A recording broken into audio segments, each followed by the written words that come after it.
নমস্কাৰ আপোনাক স্বাগতম আপুনি চাই আছে সিটি 18 মই জয়ন্ত মাধৱ গোস্বামী গুৰুত্বপূৰ্ণ খবৰ এইখিনি মুহূৰ্তৰ অৱশেষত কংগ্ৰেছতে উলাল ঘোঁৰা দলীয় প্ৰাৰ্থীক বিশ্বাসঘাতকতা কৰা সিদ্দিক আহমেদক নিলম্বন কৰা হল কংগ্ৰেছৰ পৰা দলৰ প্ৰাথমিক সদস্য পদৰ পৰাও নিলম্বন কৰা হল সিদ্দিক আহমেদক সিদ্দিকে বেলটত 1 বুলি লিখিছিল অৰ্থাৎ সংখ্যাৰে লিখিছিল 1 বিধায়ক শশীকান্ত দাসৰ বিধায়ক পদ খাৰিজৰ বাবে নিৰ্বাচন আয়োগৰ পত্ৰ কংগ্ৰেছৰ নিৰ্বাচন আয়োগলৈ পত্ৰ কংগ্ৰেছৰ এআইডিএফক কঠোৰ সমালোচনা কৰে কংগ্ৰেছে এআইডিএফক ধোকাবাজ আখ্যা ভূপেন বৰাৰ ৰাজ্যসভা নিৰ্বাচনৰ ভোট গ্ৰহণৰ সামৰণিৰ পাছতে সংবাদমেলযোগে ক্ষোভ উজাৰিলে প্ৰদেশ কংগ্ৰেছৰ সভাপতি ভূপেন বৰাই 29 মাৰ্চত এক সংবাদমেলত এআইডিএফক তুলা ধুনা দিছিল ভূপেন বৰাই আজি আকৌ এবাৰ সংবাদমেল সম্বোধন কৰি এআইডিএফক তুলা ধুনা দিলে কংগ্ৰেছ নেতৃত্বই আৰু এই মুহূৰ্তৰ সবাতোকৈ ডাঙৰ খবৰ হল এআই যে অৱশেষত কংগ্ৰেছতে উলাল প্ৰথমটো ঘোঁৰা দলীয় প্ৰাৰ্থীক বিশ্বাসঘাতকতা কৰা সিদ্দিক আহমেদক নিলম্বন কৰা হৈছে কংগ্ৰেছৰ পৰা দলৰ প্ৰাথমিক সদস্য পদৰ পৰা নিলম্বন কৰা হৈছে সিদ্দিক আহমেদে বেলটত সংখ্যাৰে 1 বুলি লিখিছিল বিধায়ক পুনৰ জনাইছো আখৰেৰে 1 বুলি লিখিছিল বেলটত যি সময়ত সংখ্যাৰে লিখিব লাগিছিল কিন্তু তাৰ পৰিৱৰ্তে আখৰেৰে 1 বুলি লিখে সিদ্দিক আহমেদে আৰু তাৰ লগে লগে কেনসেল কৰা হয় সিদ্দিক আহমেদৰ ভোট বিধায়ক শশীকান্ত দাসৰ বিধায়ক পদ খাৰিজৰ বাবেও নিৰ্বাচন আয়োগৰ ওচৰত পত্ৰ কংগ্ৰেছৰ এআইডিএফক কঠোৰ সমালোচনা কৰিলে সংবাদমেলত কংগ্ৰেছে এআইডিএফক ধোকেবাজ আখ্যা দিলে ভূপেন বৰাই ৰাজ্যসভা নিৰ্বাচনৰ ভোট গ্ৰহণৰ সামৰণিৰ পাছতে আজি কিছু সময় পূৰ্বে এক সংবাদমেল সম্বোধন কৰি এআইডিএফক ক্ষুদ্ধাৰ সমালোচনা কৰাৰ লগতে শশীকান্ত দাসৰ বিধায়ক পদ খাৰিজ কৰাৰ লগতে সিদ্দিক আহমেদৰ বিৰুদ্ধে যি ব্যৱস্থা গ্ৰহণ কৰা হৈছে নিলম্বনৰ সেই কথা উল্লেখ কৰিলে কংগ্ৰেছ নেতৃত্বই আমাৰ দলৰ এজন বিধায়ক সাউথ কৰিমগঞ্জ সমষ্টিৰ বিধায়ক সিদ্দিক আহমেদে আমি দুবাৰ মক ভোটিং কৰিছো আমাৰ চিফ হুইপ ৱাজিৰ আলী ডাঙৰীয়া ইনষ্ট্ৰাকশন দিছে সিএলপি লিডাৰে ডেপুটি লিডাৰে মাতি আনি বাৰম্বাৰ বুজাইছে ৰাতিপুৱা বুজাইছে তাৰ পাছত তেওঁ তাত গৈ পেলাই ONE1 বুলি লিখি থৈ আহিছে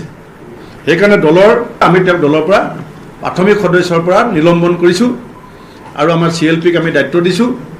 যে তেখেতৰ বিধায়ক পদ খাৰিজ কৰিবৰ কাৰণে যি ধৰণৰ অন্যান্য নীতিগত আইনগত ব্যৱস্থাখিনি আছে তেখেতৰ নেতৃত্বত এইখিনি গ্ৰহণ কৰা হ'ব আগৰ ইণ্ডাষ্ট্ৰিজ আনডেমক্ৰেটিক ধোকাবাজ ফ্ৰণ্ট এই ফ্ৰণ্টটোৱে যোৱা দুদিন ধৰি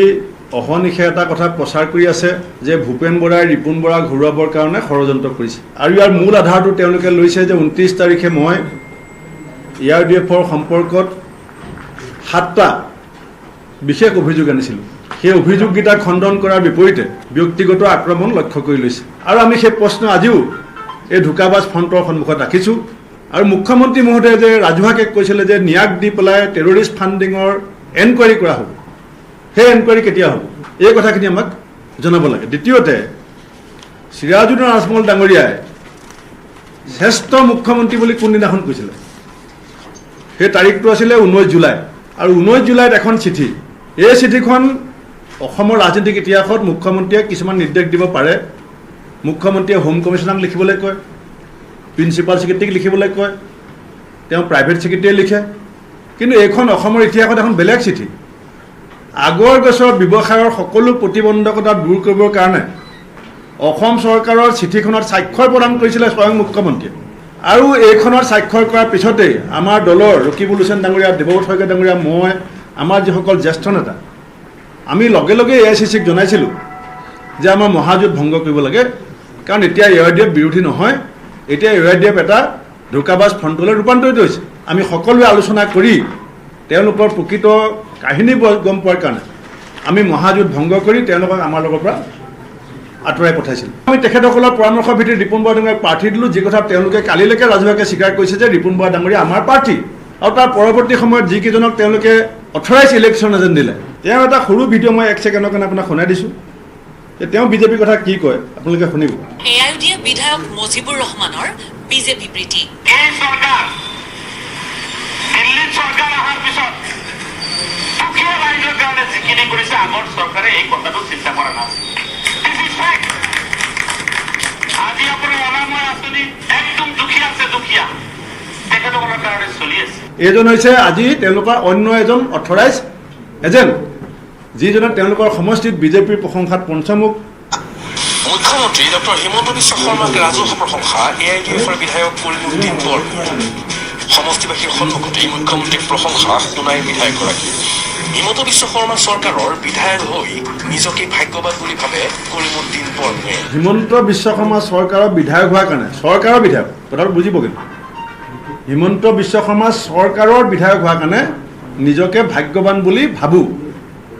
যিজনক মই কৈ আছিলোঁ বৰাক ভেলীৰ বিখ্যাত সেই মানুহজন, সেইজন। শশী দাসৰ আমি ইতিমধ্যে স্পীকাৰক লিখিছিলোঁ যে তেওঁ বিধায়ক পদটো খাৰিজ কৰিব লাগে, আৰু আজি যিহেতু আমাৰ অথৰাইজ এজেণ্টে দেখিছে যে তেওঁ বিজেপিক ভোট দিছে, সেইকাৰণে আমি চিফ ইলেকশ্যন কমিশ্যনাৰ আমি চিঠি লিখিছোঁ যে তেওঁ ভোটটো যিহেতু আমাৰ হুইপ অমান্য কৰিছে আৰু আমি নিজে দেখিছোঁ যে ভোটটো বিজেপিক দিছে, তেওঁ ভোটটো খাৰিজ কৰিব লাগে বুলি আমি এখন চিঠি লিখিছোঁ। বাকী আমাৰ 25টা ভোট আমাৰ দলৰ, আমাৰ 100% কাৰেক্ট আছে। আমাৰ অখিল গগৈ ডাঙৰীয়া আৰু তালুকদাৰ ডাঙৰীয়াৰ ওপৰত আমাৰ ভৰসা আছে, আমি বিশ্বাস ৰাখিছোঁ। গতিকে 25+2 27টা ভোট আমি নিশ্চিত হৈ আছোঁ। এতিয়া 27ৰ লগত যদি 15 যোগ হয় আপোনালোকেও গম পাব, আমিও গম পাম।